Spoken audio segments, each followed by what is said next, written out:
Students,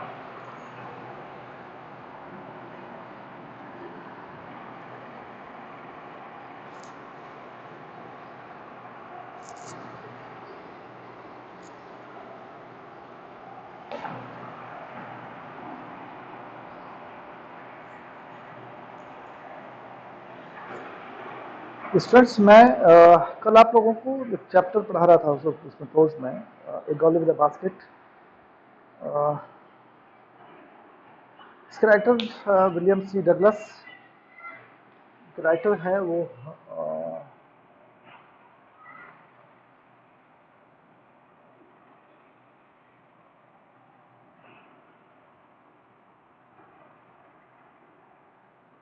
he was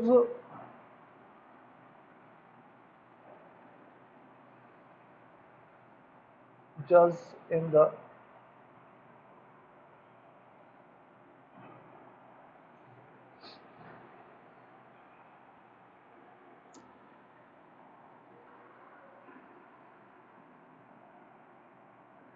supreme Court of America.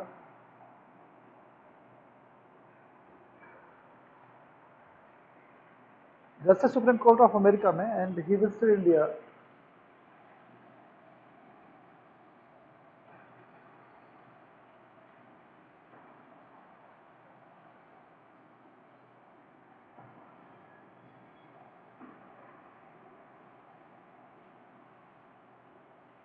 In 1950।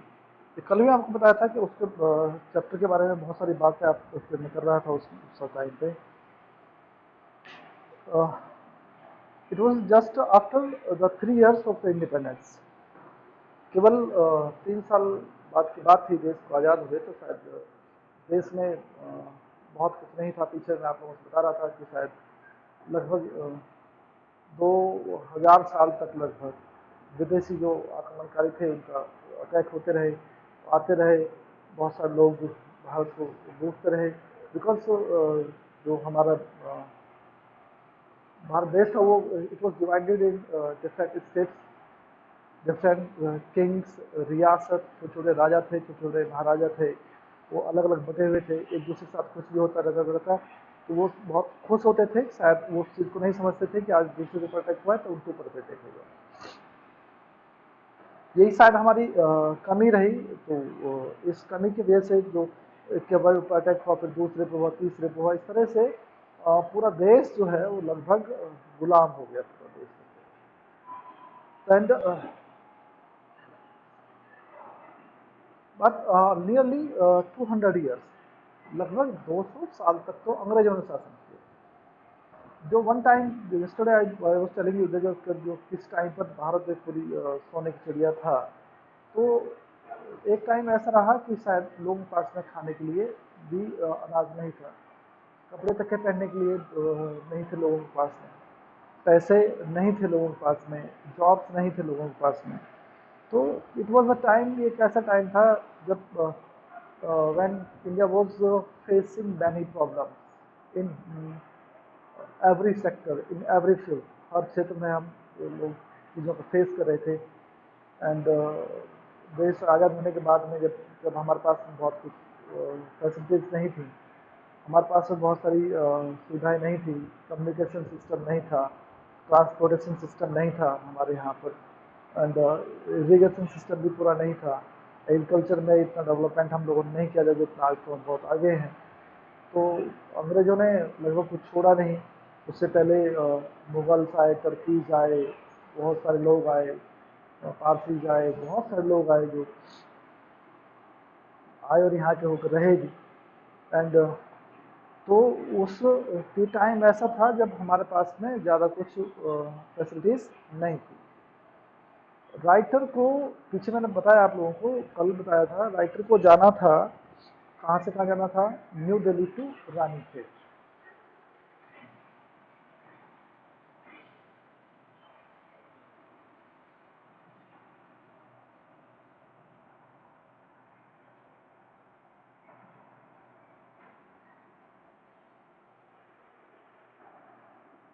New Delhi to Ranikhet उनको जाना था। And the train, जिस हम ट्रेन की बात करें, आज तो हम बुलेट ट्रेन की बात करते हैं। कहा जा रहा है कि nearly 400 kilometres per hour speed बहुत होती है। तो इस तरह की चीज़ें हैं। अब तो सुपर फास्ट ट्रेन हैं, एक्सप्रेस ट्रेन हैं।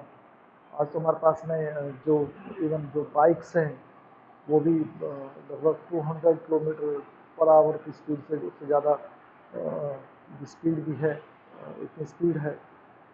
कार है जो एक मिनट में शायद वो 100 से ज़्यादा स्पीड पकड़ लेती है। तो ट्रांसपोर्टेशन सिस्टम आज का बहुत फॉरवर्ड है, बहुत आगे है, लेकिन उस समय पर ऐसा कुछ नहीं था। On the name of the transportation we have steam engine trains, local trains थी हमारे पास में, बसेस थी वो भी बहुत कम, ट्रक्स वगैरह लॉरी जिनको बोलते थे वो बहुत कम, रेयर थी। लोग यूजुअली जो ट्रेवल करते थे वो पैदल, घोड़ा गाड़ी में एंड बैलगाड़ी में, एंड इवन जो रिच होते थे वो जो पालकी वगैरह होती थी उसमें ट्रेवल करते थे। एंड इवन यहाँ तक कि लोगों के पास में पहनने तक के लिए कपड़े नहीं थे। एंड पीपल वो खादी, लोग खादी पहनते थे। आज तो खादी बहुत कॉस्टली है, बहुत महंगा है, क्योंकि इसमें कॉटन अब नहीं होती है, और कॉटन भी होती है तो डिफरेंट क्वालिटी की होती है। तो हमारे तो जो नेता हैं, बड़े इंडस्ट्रीज हैं, जो बड़े लोग हैं, जो रिच हैं, वो पहन सकते हैं। आज तो जो कमज़ोर गरीब आदमी है उसके साथ कॉटन पहनना बस की बात नहीं है। तो उस समय पर वीवर्स जुलाए होते थे, हैंडमेड कपड़े होते थे, हाथ के बुने हुए कपड़े होते थे, वही लोग उनको पहनते थे। लूज वाइट धोती बांधते थे, एंड उन्हीं कपड़ों का इस्तेमाल करते थे। औरतें एक पूरी साड़ी में पूरे शरीर को ढकने के लिए मजबूर थी। And I was telling you yesterday also, मैं भी कल भी कह रहा था आप लोगों को कि इवन टुडे आज भी we have some sectors in our country जहाँ लोग आज भी little feel so helpless. They do not have the proper facilities. आज भी प्रॉपर फैसिलिटीज़ नहीं है, चाहे सेंट्रल सिस्टम की बात करें या दूसरे की बातें करें। आज भी बहुत सारे सब सेक्टर्स ऐसे हैं जो बहुत बहुत बैकवर्ड हैं। आज भी ऐसा कहा जाता है कि कुछ विलेजेस हैं, शायद कुछ गांव हैं जहाँ इलेक्ट्रिसिटी आज भी नहीं है। आज भी कुछ सेक्टर्स ऐसे हैं जहाँ रास्ते पक्के नहीं हैं, आज भी कच्चे रास्ते हैं। लोगों को मीलों पैदल चलना पड़ता है, कभी कोई कस्बे में या कहीं शहर में मुश्किल से पहुँचते हैं। आज भी कुछ जगह ऐसी हैं जहाँ बच्चों को स्कूल जाने के लिए कई किलोमीटर पैदल जाना पड़ता है, जब जाकर के स्कूल पहुँच पाते हैं, जब वो अपनी एजुकेशन ले पाते हैं। आज भी बहुत सारी जगह ऐसी हैं, आज भी ऐसी जगह हैं जहाँ पर लोगों के पैरों में आज भी जूते चप्पल नहीं होते हैं। इवन बहुत गरीबी है, आज भी बहुत गरीबी है।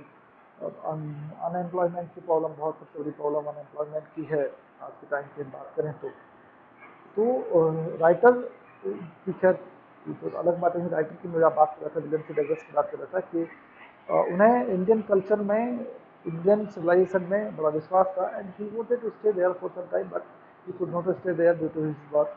अपने काम की वजह से यहाँ नहीं रुक सकते थे लंबे समय तक। And he was very close to Pandit Jawaharlal Nehru. Pandit Jawaharlal Nehru के थोड़े से क्लोज थे। And when he was traveling New Delhi to Ranikhet, he met some refugee children. कुछ रिफ्यूजी बच्चों से उनकी मुलाकात होती, जो मैंने कल बताया था। वो रिफ्यूजी वो लोग थे जो पाकिस्तान से यहाँ आए, उनको रिफ्यूजी कहा गया, और यहाँ से जो मुसलमान वहाँ गए उनको मुहाजिर कहा गया। एंड आज भी उनको दर्जे की नागरिकता है। ये बड़े दुख की बात है कि अपने देश में ही लोग रिफ्यूजी कहलाए, यहाँ तक रिफ्यूजी कहलाए। तो ये जो कुल टोटल इंसिडेंट थे वो बढ़िया निकले। कितने लाखों लोग मारे गए, देश ऐसे ही आज़ाद नहीं हुआ। लाखों लोग ऐसे लोग हैं जिनका हिस्ट्री में, इतिहास में कहीं नाम भी दर्ज नहीं है। लोगों ने इतना सेक्रीफाइस किया, सब कुछ अपना घर परिवार पैसा सब कुछ देश के नाम कर दिया। और लाजपत राय जिन्होंने पूरा देश, अपनी पूरी प्रॉपर्टी देश के नाम कर दी। एंड जब लाठीचार्ज हुआ तो लाठी घायल हुए, मारे गए, देश के नाम शहीद हो गए। अंग्रेजों ने बहुत क्रूरलिटी की भारतीयों के साथ में। जलियांवाला बाग कांड, जलियांवाला बाग मैसकर जो कांड था, जिसमें कितने इनोसेंट लोग मारे गए, बहुत सारे इस तरह की चीज़ें थी जहाँ पर लोग मारे गए। अंग्रेज बहुत जुल्म करते थे। तो एंड इस स्टोरी में खैर वो तो अलग की बात है। इस स्टोरी में जो वो William C Douglas New Delhi से रानीखेत जा रहे होते तो ही met some refugee children at one station. Although the writer William C. Douglas has not described where he met refugee children, कौन से स्टेशन पर मिले ये उन्होंने डिस्क्राइब नहीं किया है, बट ऐसा माना जाता है कि इट वॉज रामपुर और मुरादाबाद, शायद मुरादाबाद था जहाँ पर उनके बच्चों से मुलाकात होती है। वो देवर सेलिंग हैंडमेड आर्टिकल्स, जो हाथ के बने हुए आर्टिकल्स हैं वो बेच रहे होते हैं। एंड विलियम से डगलस की तरफ वो भागते हैं टिड्डों की तरह। वो जब राइटर ने कहा है टिड्डों की तरह, इस उम्मीद में कि उनको बहुत अच्छे पैसे मिल जाएंगे। और राइटर बहुत सारी चीज़ें खरीदते भी हैं जो बहुत सुंदर चीज़ें थी, उनके मतलब की चीज़ें थी। एट लास्ट में एक जो लड़की रह जाती है, गर्ल विद अ बास्केट, जो उन्होंने राइटर ने उसका विलियम से डगलस ने उस चैप्टर का नाम रखा ए गर्ल विद अ बास्केट, तो लड़की रह जाती है। तो सी वॉज इन रैग ड्रेस, फटे पुराने कपड़े बिल्कुल पहने हुए थे, रैग ड्रेस थी, फटी हुई बिल्कुल थी। But she had a glory charm on her face. She requested a lot, tears were in her eyes, आंखों में आंसू थे, and she was pleading very depressed. She was very pleading to the writer, plead कर रही थी writer से, William C Douglas से basket खरीदने के लिए। तो उसके चेहरे को देख करके जो राइटर है विलियम सी डगलस का जो दिल है वो हिल जाता है। वो खरीद तो सकते नहीं थे उनको, क्योंकि दोनों हाथ भरे हुए थे। तो ऐसी चैरिटी देना चाहते हैं उस लड़की को। खुले हुए पैसे कुछ चेंज थे, वो नियरली अबाउट 75 सेंट्स लगभग, वो ऐसे ही उसमें वो डाल देते हैं। But she refuse, her face became stern, बिल्कुल सख्त हो जाता है। And she refuse, and and self-respect, an expression of the self-respect was on her face. She refused to give back the money to the writer, and she tried to say that she did not like begging, she did not need his help, कि help की जरूरत नहीं थी, वो begging पसंद नहीं है उसे। तो the writer was so impressed, and at last the writer bought the basket, and he told that story to पंडित जवाहरलाल नेहरू। इस स्टोरी को पंडित जवाहरलाल दिल्ली जब वापस आते हैं रानीखेत से, तो इस स्टोरी को बताते हैं पंडित जवाहरलाल नेहरू से, कहते हैं कि this is the reason, that is the reason why I love India and Indians. यही कारण है कि मैं भारत के लोगों को और भारतीयों को क्यों प्यार करता हूँ। They have the self dignity, they have the self respect, they have the self reliance, they have the confidence. उनके अंदर एक आत्मनिर्भरता है, एक ईमानदारी है, एक ऑनेस्टी है, एक सेल्फ आत्मसम्मान है उनके अंदर। मैं इसलिए भारत की फिलॉसफी है, भारत की कल्चर है, भारत की सिविलाइजेशन है, मैं इसलिए भारत को, भारतीयों को बहुत प्यार करता हूँ। Yesterday I was telling you, मैं आपको बता रहा था उसके बारे में, पूरी इंसिडेंट के बारे में, पूरे चैप्टर के बारे में बात कर रहा था। जो लेआउट है, जो आपको अगर रानीखेत जाना है, पहले रानीखेत जो था इसमें यूपी में, यूपी का पार्ट था, अब नाउ द अदर स्टेट, अब तो अदर स्टेट है, and now it is in Uttarakhand, Uttarakhand में है। एंड उनको जाना था, यहाँ जो लेआउट था, तो यहाँ तक बरेली तक ट्रेन जाती थी उस समय पर, अब तो शायद आगे तक जाती है। तो उसके बाद उनको बाई टैक्सी जाना था, बरेली से रानीखेत टैक्सी से जाना था। तो जो लेआउट जो रास्ता है यहाँ से, अगर न्यू दिल्ली से हम जाएंगे तो न्यू दिल्ली टू,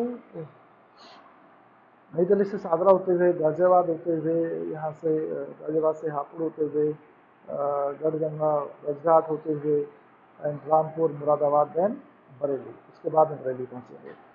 तो ये लेआउट रास्ता है। तो रास्ते में 1950 की बात करें तो उस समय तो we did not have the houses like today. आज तक तो घर नहीं थे भी। 1950 की बात करें तो कच्चे घर थे, मिट्टी के बने होते थे। जो औरतें थी उन्हें गोबर से वो लीपती थी, उनके ऊपर सफाई वफाई करती थी। और जो मोस्टली जो पर्सनस हैं वो लोग हैं धोती धोती कुर्ता पहनते थे, लूज गारमेंट पहनते थे। आज भी कुछ टेंट्स हैं जब गांव के लोग तो आज भी धोती बांधते हैं, एंड बट वो डिफरेंट होती हैं। लेकिन राजस्थान में जाइए, राजस्थान में आज भी कुछ जगह पर ऐसी हैं कि पुराने वो उनके जो रिवाज है वो आज भी चला रहा है, आज भी सारे कपड़े पहनते हैं। गुजरात में इवन इवन जो कुछ सेक्टर्स जो पिछड़े हुए हैं जिस जगह उनमें जाइए तो वहाँ भी आज भी कुछ जगह ऐसी हैं जो धोती कुर्ता इस तरह की चीज़ें होती हैं, वही चीज़ है आज भी। बट जहाँ से राइटर गुजर रहे होते हैं ही डिस्क्राइब द विलेज, उन विलेजेस को, उस जगह को वो डिस्क्राइब करते हैं, उनको बताने की कोशिश करते हैं। जो yesterday I was telling you, बता रहा था। Now red out the chapter, chapter की बात करें।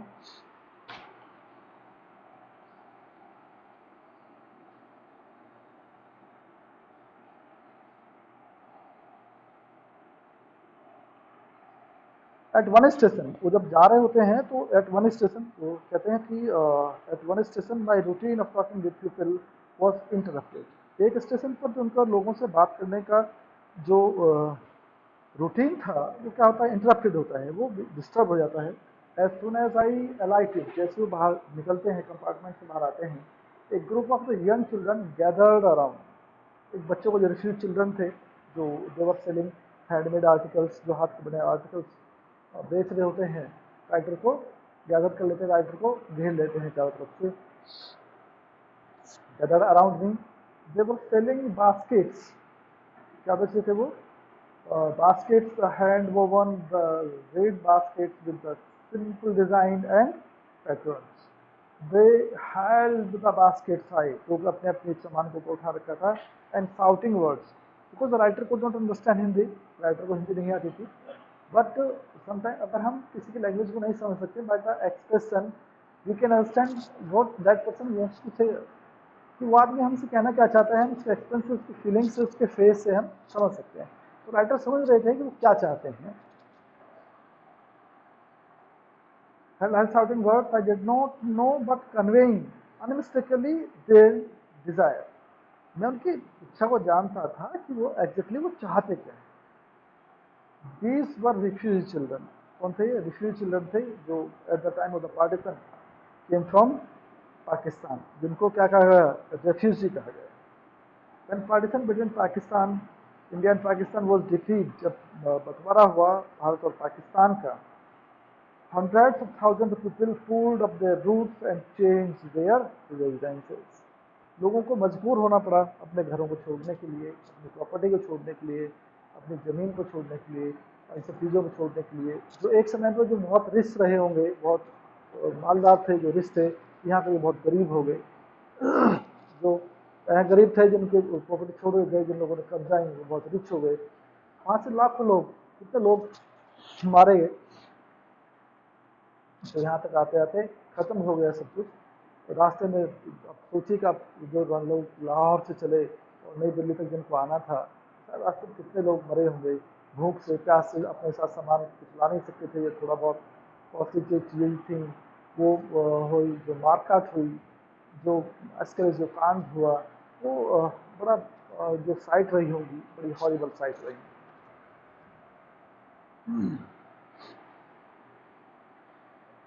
During the fifth children partition, India and Pakistan was defeated. Hundreds of thousands of people pulled up roots and changed their residences. 9 million people left Pakistan and came to India. It is government statical, government आंकड़ा है कि कितने लोगों ने पाकिस्तान को छोड़ा।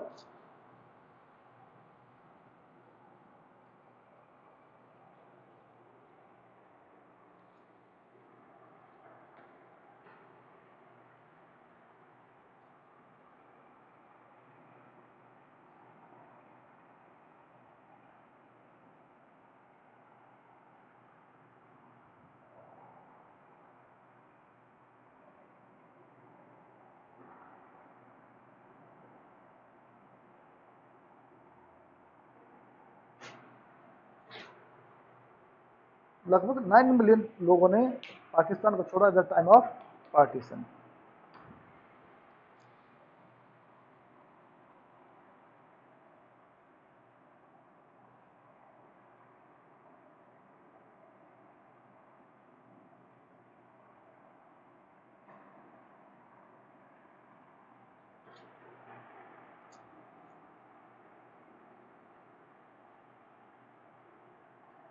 Pakistan came to India driven by the fear of the religious fantasies, धार्मिक उन्माद की वजह से। रिलीजियस फैंटेसीज,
इस फैंटेसीज के धार्मिक उन्माद की वजह से, झगड़ों की वजह से लगभग नियरली 9 मिलियन पीपल उन्होंने पाकिस्तान को छोड़ा इनटू इंडिया। टाइम में religious fantasies, they were poor people to start with. वहाँ पर बहुत रिच रहे होंगे, वहाँ पर बहुत कुछ रहा होगा, लेकिन यहाँ पर आए तो उनके पास कुछ भी नहीं था। They were poor as they began to their long track, for all they could carry was a bit of food and few belonging. जो वहाँ से लेकर के चले थोड़ा बहुत खाना, जो उनकी ज्वेलरी जो कीमती चीज़ें थी वो बस। सून दे वर आउट ऑफ फूड, जल्दी खाना खत्म हो गया। A few days after they started, they began to fall the wayside from the weakness of hunger and died where they fell। तो वहाँ से चले, खाना नहीं था, पानी नहीं था रास्ते में, सोचो लाहौर से और यहाँ तक पैदल आदमी आ रहा है, क्या हालत होगी, कैसे आदमी पहुँचेगा, तो बड़ी प्रॉब्लम्स रही होंगी।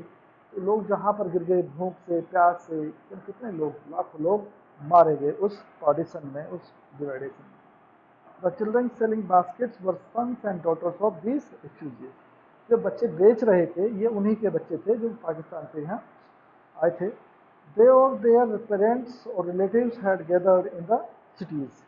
जो लोग शहरों में इकट्ठा हो गए थे, setting up stalls, manufacturing simple article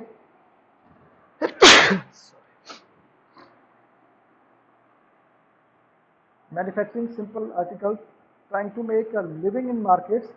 अपनी रोजी रोटी कमाने की कोशिश कर रहे थे इन मार्केट्स में। Already overcrowded, overcrowded कहा राइटर ने, क्योंकि जो पहले से ओवर क्राउडेड थी, क्योंकि बेचने वाले लोग ज़्यादा थे और खरीदने वाले कम थे, ओवर क्राउडेड।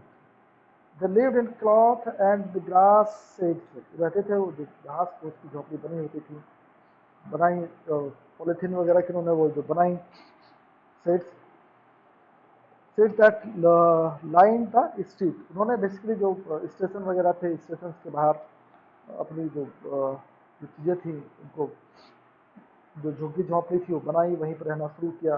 कोई फैसिलिटीज़ नहीं थी, कोई कुछ कहीं कुछ भी नहीं था उनके पास में। Line up the street, the peasants among them refugees had been accustomed to little all their lives। For the under income agriculture family does not exceed on an average $100 a year। सोचो कि पूरे साल में $100 से ज़्यादा नहीं कमा सकते थे, तो हाउ कुड दे मैनेज, कैसे मैनेज होता होगा, कैसे काम चलता होगा, कैसे लोग रहते होंगे। $100 a year। The average unskilled labour makes, जो अनस्किल्ड लेबर थी वो मेक्स 30 सेंट्स अ डे। पूरे दिन में मुश्किल से 30 सेंट्स पूरे दिन में कमा पाते थे, 30 सेंट्स डे, और लेस देन $2 से भी, और एक वीक में $2 से भी कम। There is only 1 mile a day, दिन में केवल एक बार खाना मिलता था, मील अ डे। और खाने में क्या होता था, an onion a piece of bread, एक रोटी मुश्किल से, a bowl of pulse with milk, perhaps a bit of goat cheese, ये होता था। आज की तकनीक, अब तो हम अब खाना खाते हैं आप लोग तो कई सारी सब्जियां होती हैं, कई सारी चीज़ें होती हैं, सलाद होता है, दूसरी चीज़ें होती हैं, बहुत सारी चीज़ें होती हैं। No tea, no coffee, no fat, no sweets, no कुछ। $100 इज नॉट $2 अ वीक। $100 अगर पूरे साल में कमा रहे हैं तो $2 एक वीक में भी नहीं होते हैं, $2 a week। Yet even that small amount is hard to earn by selling basket to people too poor to buy them। तो खरीदने वाले भी गरीब कमजोर हैं, गरीब हैं, और बेचने वाले भी हैं, तो हाउ कुड दे मैनेज, कैसे मैनेज कर रहे हैं or to buy them? That no doubt is the reason these little children descended on me like locusts। locusts की तरह, टिड्डों की तरह मेरे ऊपर टूट पड़ा था। I, an American, was doubtless the most promising market they had seen। मुझे लगता है कि वो अमेरिकन है, विदेशी हैं, अंग्रेज हैं, तो उनके जो प्रोडक्ट हैं, जो चीज़ें हैं उनकी, उनके उनके बहुत अच्छे पैसे उनको मिलेंगे।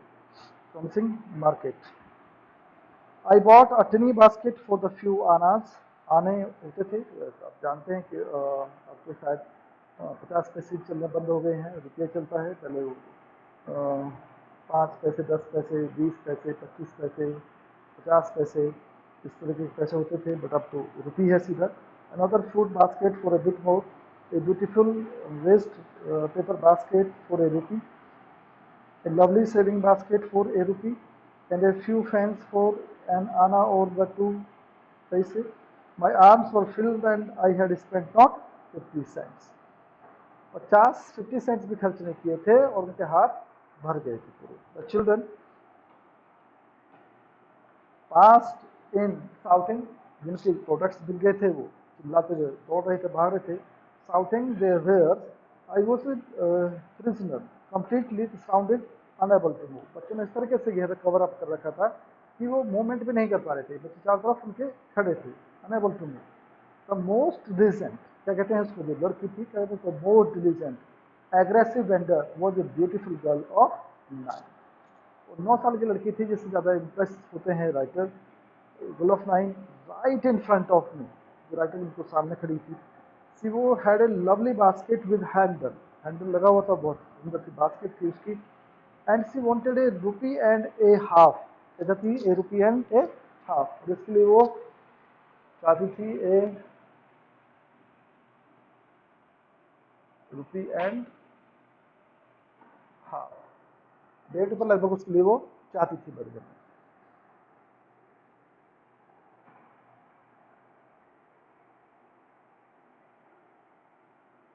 basket handle, she wanted ₹1.5 it for it, or about 30 cents, लगभग 30 cents। She was an earnest pleader। earnest pleader कहाँ राइटर ने उसको,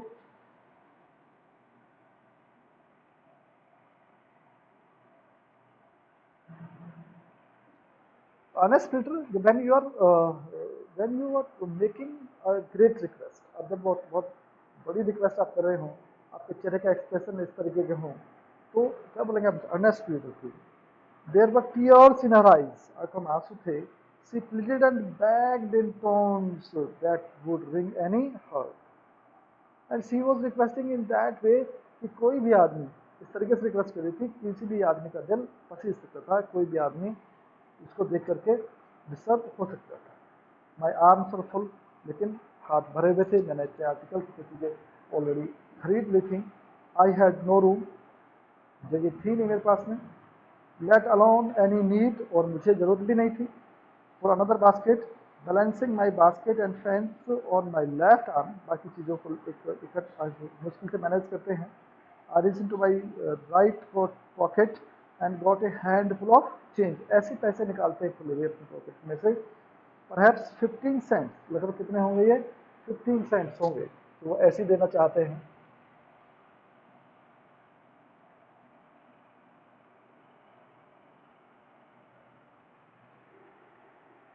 15 सेंट्स मतलब है nearly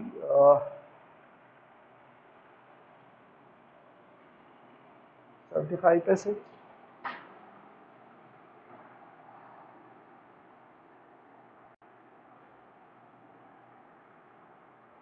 15 cents is all which I deposit in the basket that young girl had imploring before me. जो मेरे सामने खड़ी कर रिक्वेस्ट कर रही थी, मैं ऐसे रख देता हूँ उसमें. I try to explain और वो कोशिश करता हूँ समझाने की मैं किस बास्केट को नहीं खरीद सकता.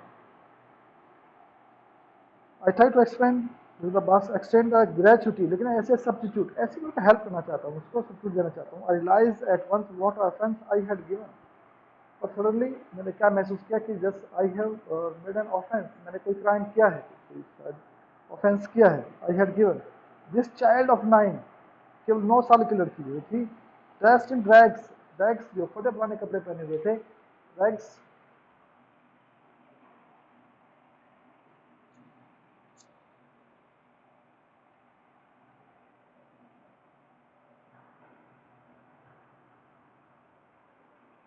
फटे पुराने बुरा हाल, जो रैग्स जो पहने हुए थे कपड़े, फटे पुराने कपड़े पहने हुए थे.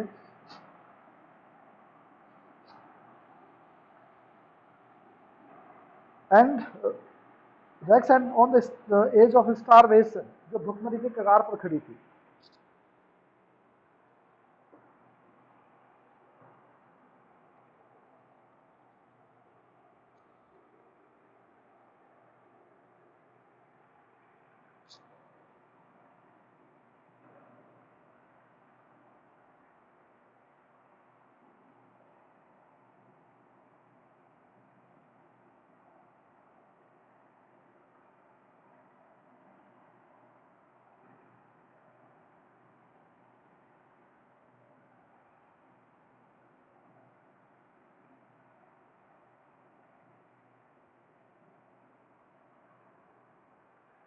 And edge of the starvation, जो भुखमरी के कगार पर खड़ी थी बिल्कुल, जिसके पास खाने पीने के लिए शायद कुछ भी नहीं रहा होगा.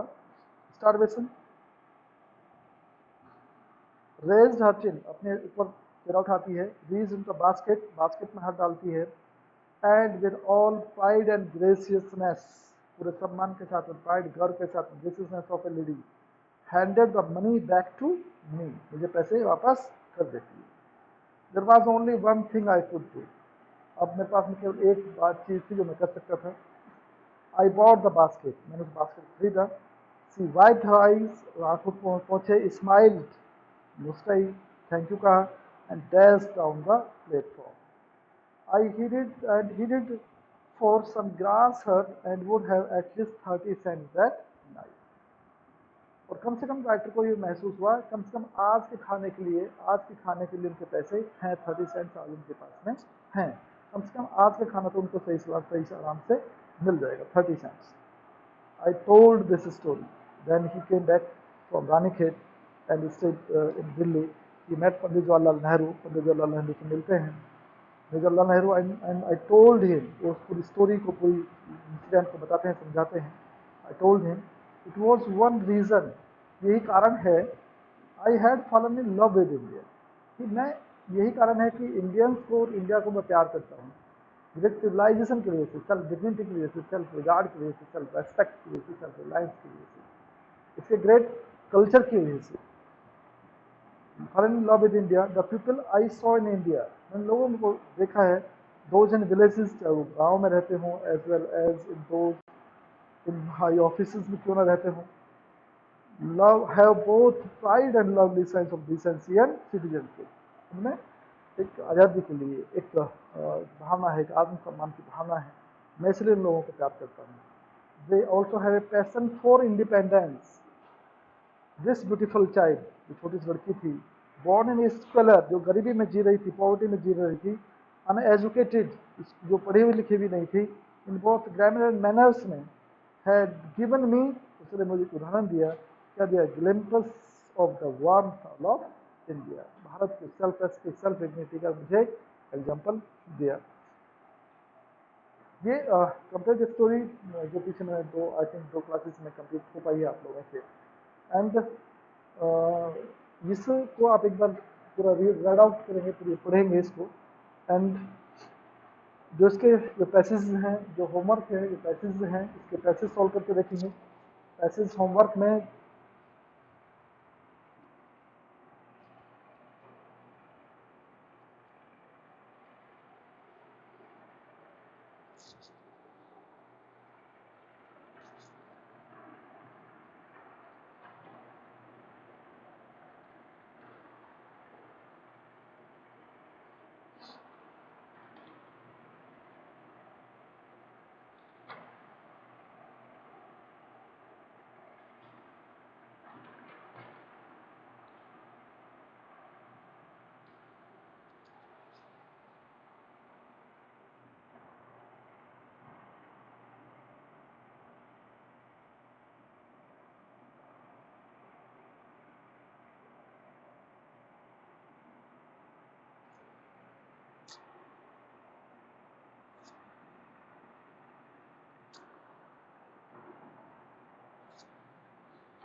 इसके आप इस 4 पैसेजेस करेंगे इसके, एंड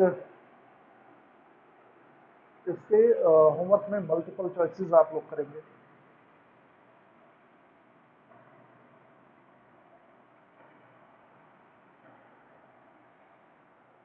एंड पूरी स्टोरी को, पूरे इस चैप्टर को रीड करेंगे। इसके एक बार रेफरेंस कॉन्टेक्स्ट मैं आपको नेक्स्ट क्लास में लिखना समझाऊंगा, बताऊंगा। एंड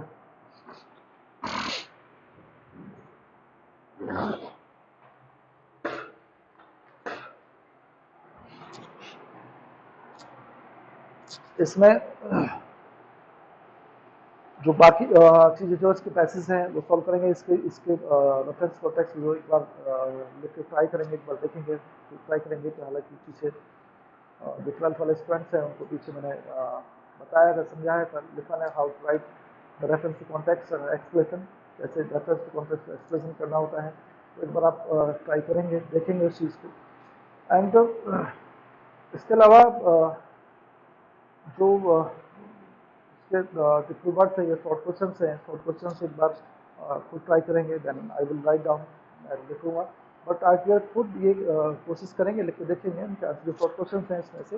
एंड जब भी आपको टाइम दूंगा कॉपी दिखाने के लिए, पीछे मैं कई बार कह चुका हूँ आप लोगों को, आप उसे काम करके मुझे जो ग्रामर पोर्सन है या लिटरेचर है उसकी ग्रामर की, मैं पीछे कहा था आप लोगों को कि ग्रामर की अलग कॉपी बनानी है, लिटरेचर की अलग कॉपी बनानी है आपको। वो कॉपी बना करके इसके जो रेफरेंस कॉन्टेक्स्ट और जो पैसेज हैं, जो शॉर्ट क्वेश्चंस हैं, वो एक बार मुझे करके दिखाएंगे आप लोग। मैं कॉपीज आप लोगों से चेक करूँगा। तो एंड नेक्स्ट क्लास, जो नेक्स्ट क्लास होगी कल, जो क्लास होगी, क्लास होगी, उसमें एक नया टॉपिक स्टार्ट करेंगे कि नया लेंगे, नया कुछ चैप्टर लेंगे उसमें।